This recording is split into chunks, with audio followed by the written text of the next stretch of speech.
masih dalam al-aslur rabi', asal yang keempat atau asas yang keempat dari dasar-dasar di dalam menuntut ilmu. Nah, al-asas yang keempat adalah bahwasanya ilmu huwa qaulullah wa rasulih wa qaulu as-sahabati ma'al ijma' wal qiyas as-sahih. Ilmu adalah ucapan Allah, ucapan Rasulnya, ucapan sahabat bersama dengan ijma', yakni ijma'nya para sahabat, dan qiyas yang benar, qiyas yang sahih. Nah, berkata al-mu'allif hafizahullah ta'ala, qala Ibnu Mubarak, berkata Imam Ibnu Mubarak rahimahullah, sami'tu Abu Hanifah radhiyallahu ta'ala anhu wa rahimahullah yaqul idza jaa'a 'an an-nabiy sallallahu alaihi wasallam fa'ala ar-ra's wal 'ain wa idza jaa'a 'an ashabin nabiy sallallahu alaihi wasallam nastaru min aqwalihim wa idza jaa'a 'an tabi'in za'annahum. Kata Imam Ibnu Mubarak, aku mendengar Abu Hanifah, semoga Allah merahmatinya, berkata, apabila datang dari Nabi sallallahu alaihi wasallam, maka sami'na wa ata'na. Fa'ala al-'ain wa ra's, wajib atas kepala dan mataku, yakni menerima dan tunduk padanya. Dan apabila datang dari sahabat Nabi sallallahu alaihi wasallam, maka kami memilih dari ucapan-ucapan tersebut, yakni memilih dari yang paling kuatnya.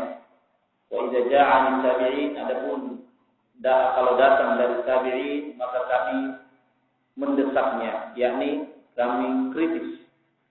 Nah, melihat dari ucapan-ucapan tabi'in. Demikian metode Imam Abu Hanifah rahimahullah ta'ala, sebagaimana yang dinyatakan oleh Imam Ibnu Mubarak, bahwasanya beliau pun sangat tunduk terhadap apa yang datang dari Rasulullah sallallahu alaihi wasallam, dan juga melihat menggunakan dalil daripada ucapan-ucapan para sahabat yang terkuat. Nah, adapun dari tabi'in, maka Imam Abu Hanifah yakni sangat kritis padanya, dan bahkan menolaknya ketika merasa bahwasanya tidak sesuai dengan apa yang dipahami yang sampai pada beliau rahimahullah. Wa saru alaihi Malik bin Anas al-Asbahi, imam Darul Hijrah rahimahullah wa radhiyallahu anhu wa arda. Demikian pula berjalan di atas metode ini manhaj ini Imam Malik bin Anas, imam Ahlul Madinah Darul Hijrah, semoga Allah merahmati dan meridai beliau. Qala Malik, berkata Malik, wa qad dzakara lahu wa qad dzukira lahu kitabuhu al-Muwatta. Berkata Imam Malik, dan telah disebutkan bahwasanya beliau menyatakannya di dalam kitabnya Al-Muwatta. Nah, beliau berkata Malik bin Anas rahimahullah, fihi hadits Rasulullah sallallahu alaihi wasallam wa qauli as-sahaba wa tabi'in wa ra'yihim, wa qad takallamtu bi ra'yi 'ala al-ijtihad wa 'ala ma adraktu 'alaihi ahla al-'ilmi bi baladina wa lam akhruj 'an jumlatihim ila ghairihi. Nah, dikatakan oleh Imam Malik rahimahullah bahwa dalam sesuatu yang terdapat hadis Rasulullah sallallahu alaihi wasallam dan juga ucapannya sahabat, tabi'in, dan ra'yu mereka, pendapat mereka.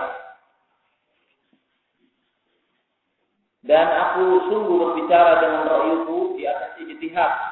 yakni kalau aku berpendapat itu adalah di atas ijtihadku, wa ala ma adraktu alaihi ahlul ilm di baladina, dan di atas apa yang saya dapati dari ahlul ilm, dari para ulama di negeri-negeri kami.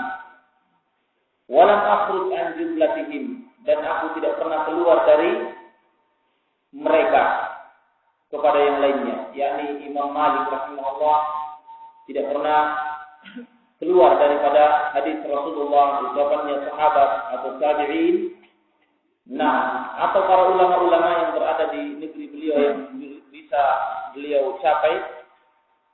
Nah, dan beliau berijtihad dengan yang paling terkuat dari pendapat-pendapat tersebut. Nah, maka ini metode Imam Malik seperti apa yang ditempuh oleh para imam-imam sebelumnya.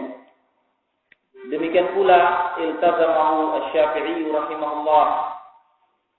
Jalan tersebut ditempuh oleh Imam Syafi'i, semoga Allah merahmati beliau dan meridainya. Nah, jadi ini dalam rangka beliau menyebutkan para imam untuk menguatkan asas yang keempat ini, bahwa seluruh para imam Ahlus Sunnah wal Jamaah metode mereka sama, bahwa ilmu itu adalah qaulullah, qaulur Rasul, qaulus sahabat ma'al ijma' wal qiyas as-sahih. Bahwasanya ilmu ucapannya Allah dan Rasulnya dan ucapannya sahabat disertai dengan ijma'. Dan kalau tidak ada terdapat ucapan sahabat, maka dengan menggunakan qiyas yang sahih. Nah, maka demikian pula yang dipegang oleh Imam Syafi'i rahimahullah dalam ucapan beliau, al-ilmu tabaqat, ilmu itu bertingkat-tingkat. Nah, ilmu itu bertingkat-tingkat kata Imam Malik, kata Imam Syafi'i. Al-ula al-kitab wa sunnah idza sabatat as-sunnah.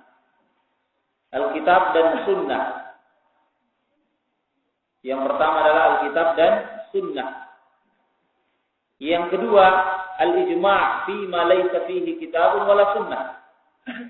Yaitu kembali kepada ijma' kalau tidak terdapat di dalam Alkitab dan tidak pula di dalam sunnah. Maka tingkatan yang kedua turun menggunakan ijma'. Ya.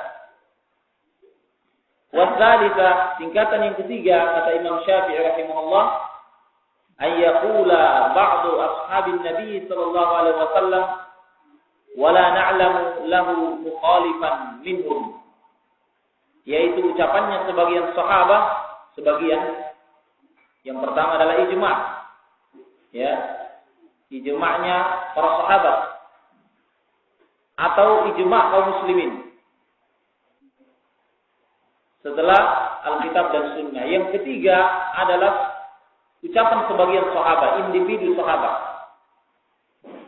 Kalau tidak ada hal yang menyelisihinya, yakni tidak ada sahabat yang lain yang menyelisihi ucapan sahabat tertentu, maka Imam Syafi'i menjadikannya sebagai dalil pada tingkatan yang ketiga setelah Alkitab dan Sunnah dan ijma'.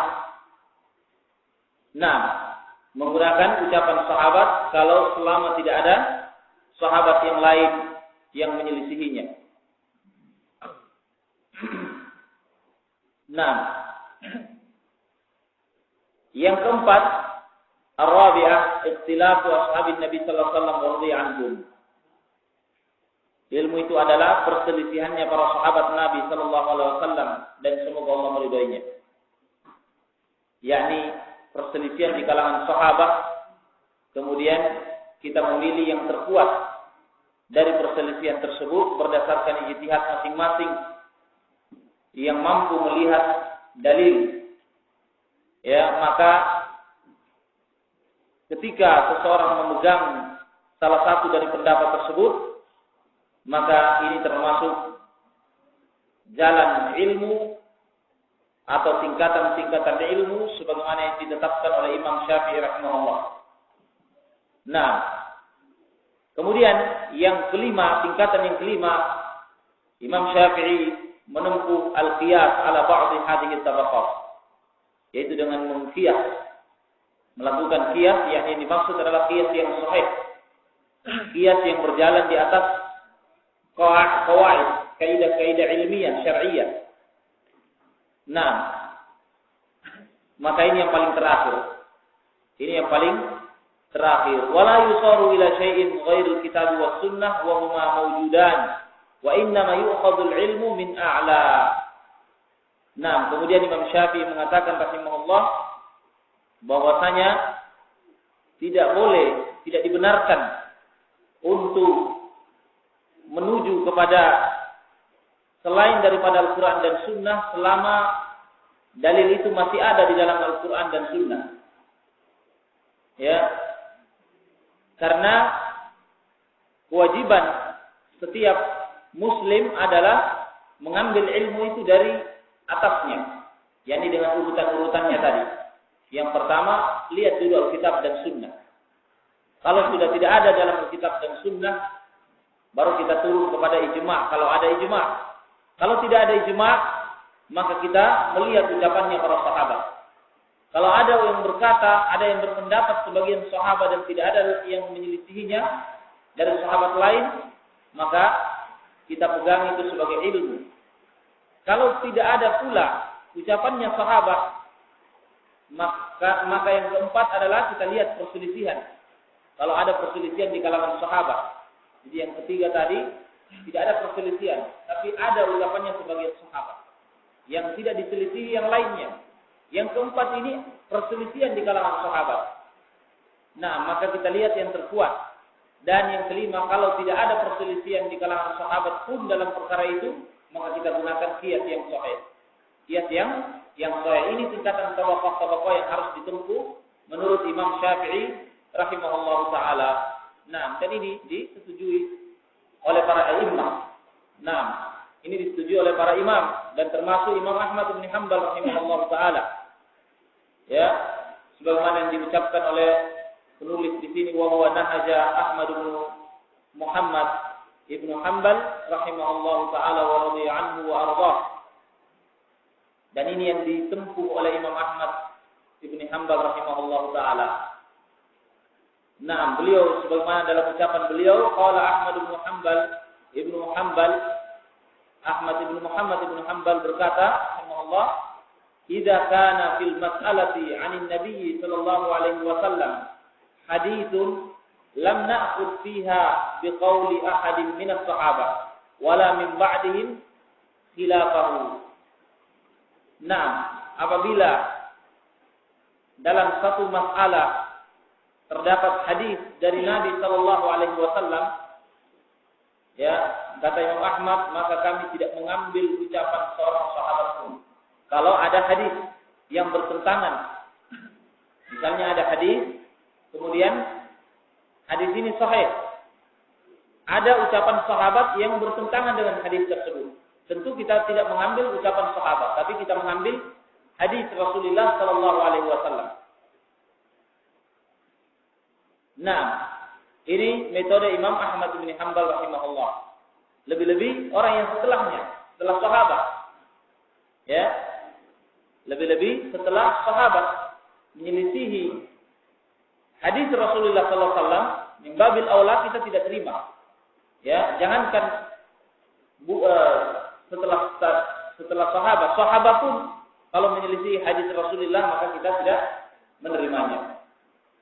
Nah, seperti misalnya Ibnu Abbas radhiyallahu taala anhu menyatakan bahwasanya kawin mut'ah, nikah mut'ah itu boleh, ya, dan berlaku terus. Padahal hadis Rasulullah SAW menyatakan dihapus hukum tersebut ila yaumil qiyamah, sampai hari kiamat. Nah, maka hadis itu belum sampai kepada sahabat Ibnu Abbas. Ya, dengan ijtihad beliau berpendapat terus dengan bolehnya nikah mut'ah, maka kita tidak menerima ucapan Ibnu Abbas radhiyallahu taala anhu. Demikian pula Ali bin Abi Thalib, ya, ijtihad beliau di dalam melakukan membakar, ya, Ibnu Sabah yang mengatakan bahwasanya Ali beliau adalah Tuhan, Rabb, ya, maka dibakar dengan ijtihad beliau, diselisihi oleh sahabat Ibnu Abbas yang mendengarkan dari Rasulullah sallallahu alaihi wasallam bahwasanya tidak boleh menyiksa dengan api kecuali hanya Allah Subhanahu wa taala. Nah, maka kalau kita mendapatkan ucapan sahabat bertentangan dengan hadis, maka kita menolaknya. Yang kita pakai adalah hadis Rasulullah sallallahu alaihi wasallam. Nah,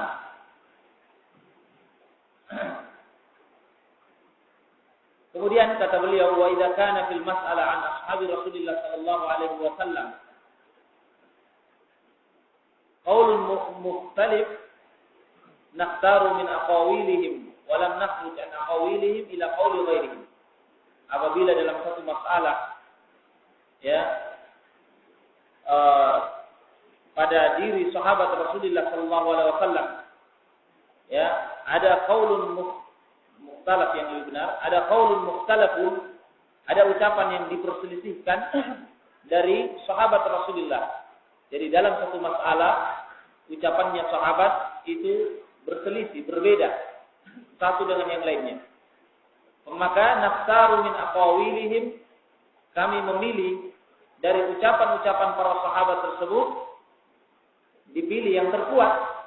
Walam nakhruj an aqawilihim ila qawli ghairihim, dan kami tidak keluar dari ucapan-ucapan mereka kemudian mengambil ucapan yang lainnya. Yani saking Imam Ahmad rahimahullah taala berpegang teguhnya dengan ucapan para sahabat. Nah, sampai beliau menyatakan di dalam perselisihan sahabat itu mereka Imam Ahmad tidak keluar ya dan dari ucapan mereka kemudian kepada ucapan yang lain, tetapi memilih ucapan sahabat dari ucapan sahabat tersebut yang terkuat. Dipilih yang terkuat. Nah, ya mungkin kalau ada satu masalah ada 3 ucapan. 2 ucapan sahabat yang berbeda. Terus ada ucapan yang ketiga, pendapat yang ketiga yang bukan dari sahabat. Maka Imam Ahmad rahimahullah hanya memilih dari pendapatnya sahabat.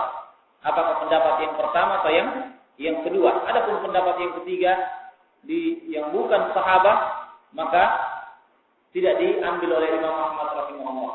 Nah, ini tentunya laisa ala itlaq ya, karena bukan di atas kemutlakan, tetapi ini metode asal manhaj beliau rahimahullah taala. Nah, akan tetapi yang benar adalah bahwasanya siapapun yang mengucapkannya kalau lebih sesuai dengan dalil, dengan Al-Quran dan Sunnah Rasulullah SAW, maka itu yang kita pegangi, yang itu yang kita terima. Sekalipun itu ucapannya dari tabi'in. Nah, dari tabi'in rahimahullah, kalau lihat lebih kuat dan lebih dekat kepada Al-Quran dan Sunnah, maka itu yang kita pegangi.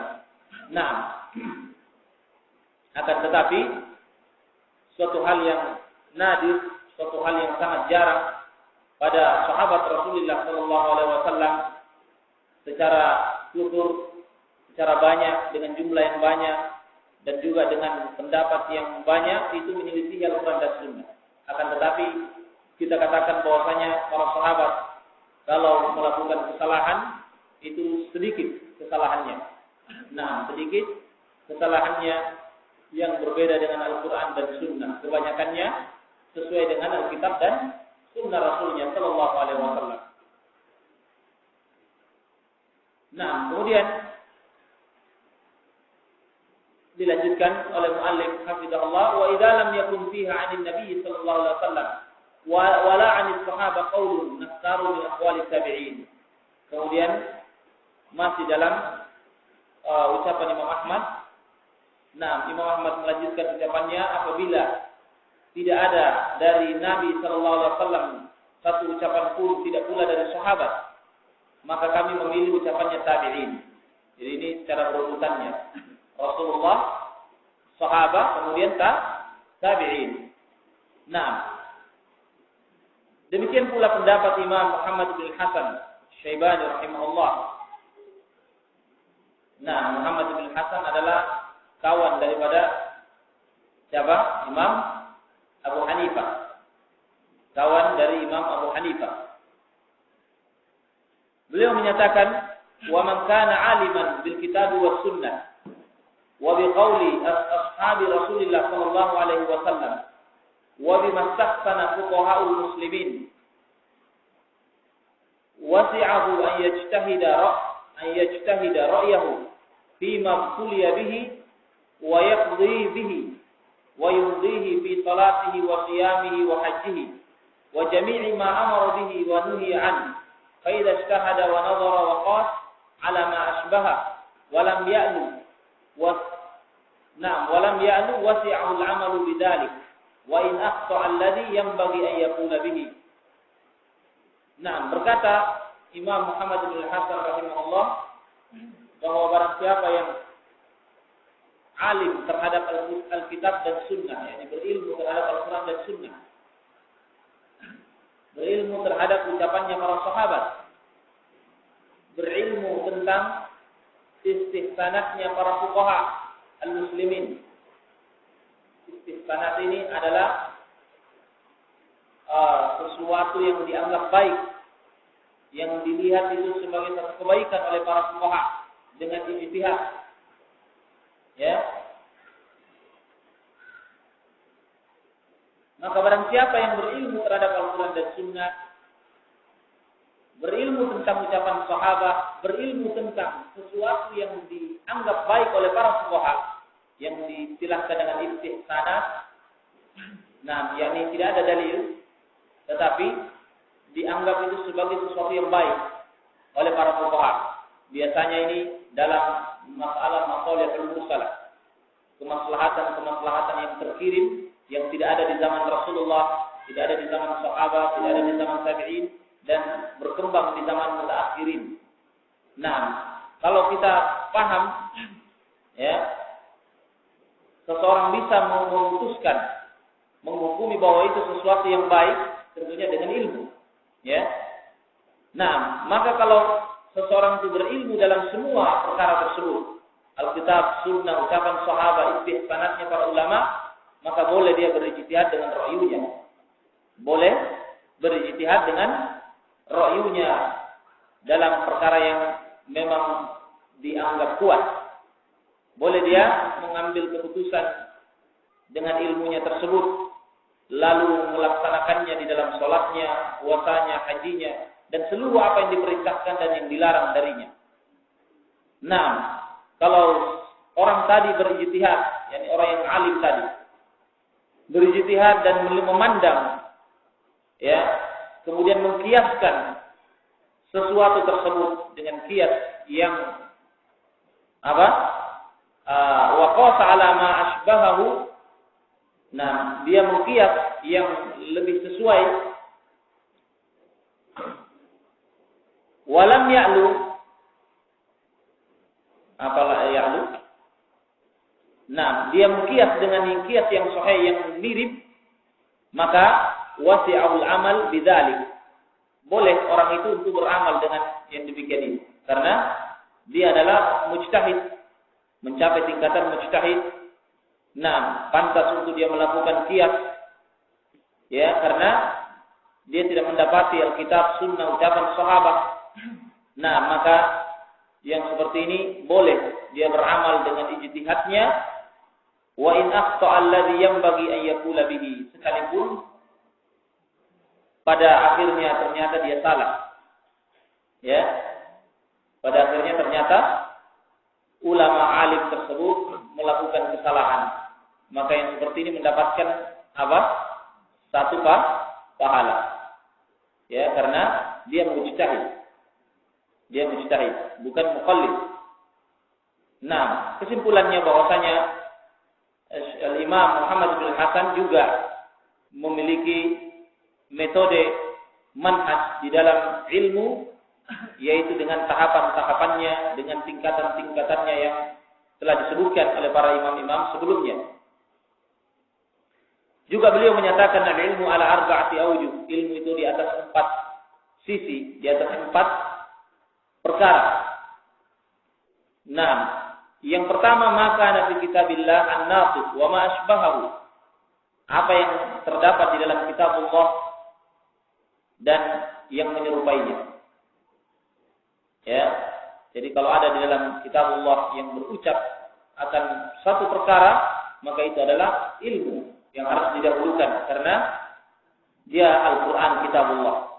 Wa ma kana fi sunnati Rasulillah al-ma'thura wa ma asbahaha. Dan yang kedua, apa yang terdapat di dalam sunnah Rasulullah yang ma'thur, yakni yang warid, yang terdapat di dalam sunnah Rasulullah yang sahih dan yang semisalnya. maka itu adalah ilmu. Nah, di sini bukan maksudnya sebagaimana yang dipahami oleh sebagian kaum muslimin dengan menggunakan dalil dari sahabat, ya, Mu'adz bin Jabal, ya, ketika beliau ditanya, ketika diutus di Yaman, dengan apa engkau memutuskan perkara? Beliau menyatakan dengan Alkitab. Kalau engkau tidak mendapati dalam Alkitab, dengan Sunnah. Ya, kalau engkau tidak mendapati di dalam Sunnah, maka aku berijtihad dengan ra'yu. Dengan ra'yuku, kata sahabat Mu'adz bin Jabal radhiyallahu taala anhu. Nah, di sini dijadikan dalil oleh sebagian fuqaha bahwasanya tingkatan-tingkatan adillah itu Alkitab. Jadi mencari dulu dalam Al-Qur'an. Kalau tidak ada dalam Al-Qur'an baru mencari dalam hadis. Nah, ini kekeliruan. Ini kesalahan yang berat. Nah, kesalahan yang besar karena memisahkan Alkitab dan Sunnah Rasulnya sallallahu alaihi wasallam. Padahal dalam melihat satu masalah tidak boleh memisahkan antara Al-Qur'an dan Sunnah. Tetapi secara bersamaan dalam satu masalah kita melihat di dalam Al-Quran dan juga di dalam Sunnah Rasulnya Sallallahu Alaihi Wasallam. Nah, baru kalau tidak ada, kita kembali kepada ucapan sahabat. Sama juga demikian. Dalam memahami Al-Quran dan Sunnah, tidak mungkin pula kita terpisah dari ucapannya, pemahamannya para sahabat. Jadi tiga hal ini sangat terkait. Nah, sangat terkait. Tidak benar kalau dengan tahapannya Alkitab terlebih dahulu kemudian tidak melihat Sunnah, tidak melihat ucapan sahabat. Nah, akan tetapi secara bersamaan dalam setiap satu masalah, secara bersamaan semuanya kita lihat. Nah, ya, baru kemudian kalau misalnya ada pertentangan, nah, menurut jangkauan seseorang alim ternyata pertentangan antara Al-Quran dan Sunnah menurut jangkauannya, padahal yang hakikatnya tidak akan mungkin ada pertentangan antara Al-Quran dan Sunnah. Nah, maka kalau secara zahir, ya,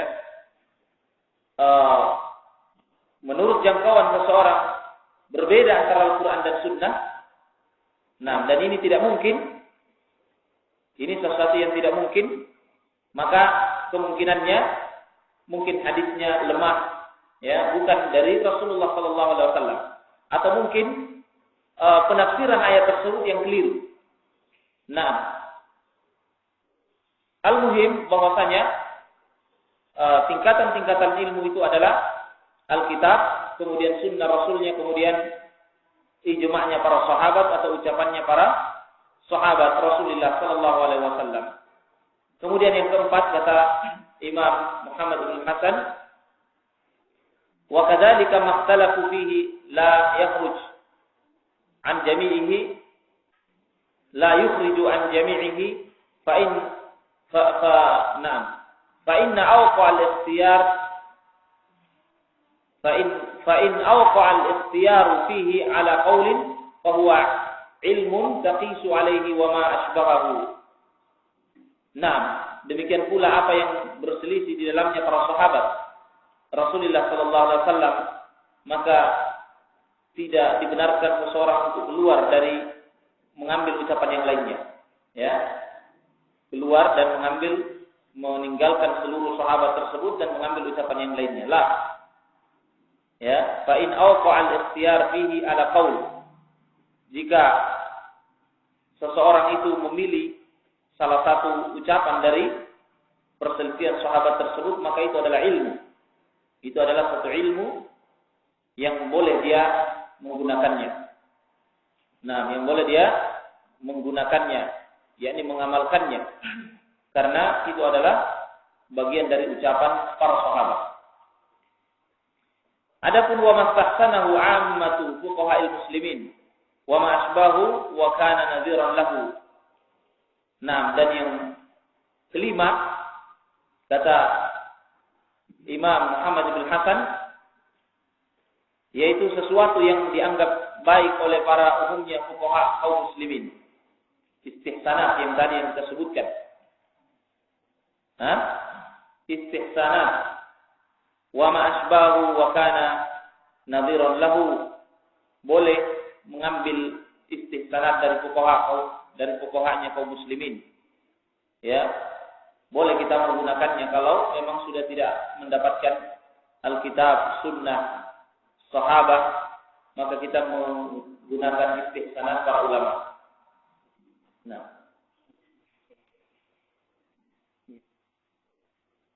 yo, biasa aku. Nah, 7:30 nih. Baik. Nah, pas terakhir. Jadi kesimpulannya bahwasanya yang terakhir adalah boleh menggunakan istihsanat, sesuatu yang dianggap baik oleh para ulama atau yang disebut dengan masalih al-mursalah. Nah, kemudian yang terakhir kata Imam Muhammad bin Hasan, wala yakhruj al-ilm an hadhihi al-wujuh al-arba'ah. Ilmu itu tidak keluar dari sisi-sisi yang empat ini. Ilmu tidak keluar dari empat sisi ini. Yang pertama Alkitab, yang kedua Sunnah, yang ketiga ucapan para sahabat, yang keempat istihsanatnya fuqaha. Nah, istihsanat al-fuqaha. Wallahu taala alam bisawab. Insyaallah taala kita cukupkan karena waktu salatul isya telah masuk. Nah, maka kita akhiri dengan kafarah majelis. Subhanakallahumma wa bihamdika asyhadu an la ilaha illa anta astaghfiruka wa atubu ilaik. Akhiru da'wana alhamdulillahi rabbil alamin.